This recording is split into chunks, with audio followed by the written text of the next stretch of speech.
bonjour Sylvie, bonjour Madame Radou. En tout cas, merci d'aborder ce sujet qui est quand même de l'ordre de l'intimité. Oui, On oublie qu'en fait, oui, parler de ce qu'on a dans le cœur et de cette aspiration d'être humain à quelque chose de plus grand que nous. oui. Je pense qu'on n'en parle pas souvent et ce que je disais à la personne que j'ai eu au téléphone avant, il me semble que la spiritualité, elle fait partie intégrante de chacun de nous, mais ce qu'il y a, c'est que les religions nous ont un petit peu pris et nous ont un peu entraînés, on va dire, dans des dogmes, dans des pratiques, etc. Ce qui est peut-être pas le plus important. Le plus important, c'est ce que ça nous apporte dans notre vie personnelle, de trouver du sens. Parce que c'est ça, quand je vous écoutais, qui a attiré mon attention, c'est trouver du sens. Et en fait, voilà, dans les choses qui nous arrivent, ben, ce n'est ni bien ni mal, c'est trouver le sens, quoi. Derrière tout ça, il y a un projet. Enfin, on oublie qu'on n'est pas là comme ça, le fruit du hasard.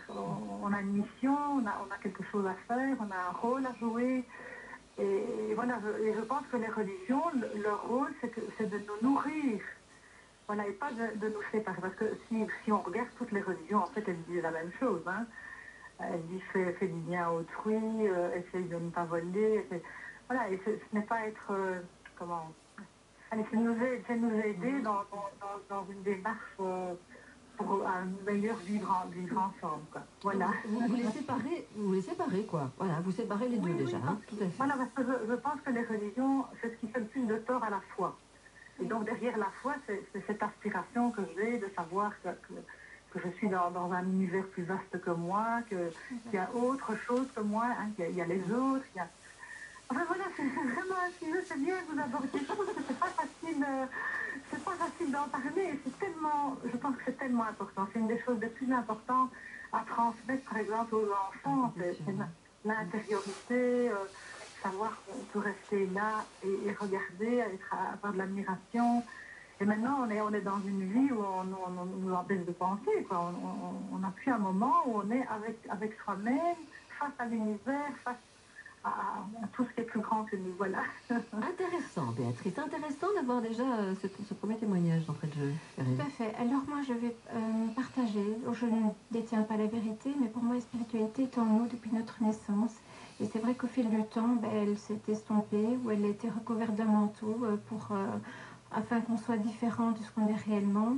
Je vais vous dire en quelques mots pour moi ce qu'est la spiritualité. Dans la spiritualité, c'est comme un bourgeon qui se déploie et fleurit. C'est aussi envisagé comme une autre dimension de nous-mêmes. Donc, comme m'avait dit madame, c'est avoir un cœur grand ouvert et avoir autre chose. C'est être à l'écoute, c'est être connecté et co-créer sa vie. C'est être heureux, c'est partager, c'est abondance. C'est savoir qu'il y a bien plus que nous en tant qu'être humain, qu'il y a aussi l'univers et qu'il y a la certaine intelligence. Ça a l'air chercher le meilleur, finalement. Ça a l'air chercher le meilleur de exactement. nous. Ça a l'air chercher les grandes qualités humaines. Exactement. La spiritualité ne se limite pas à la biologie et à la physique, et à la mécanique quantique. Donc, indépendamment de notre cinq sens, la spiritualité va au-delà de ça, tout simplement.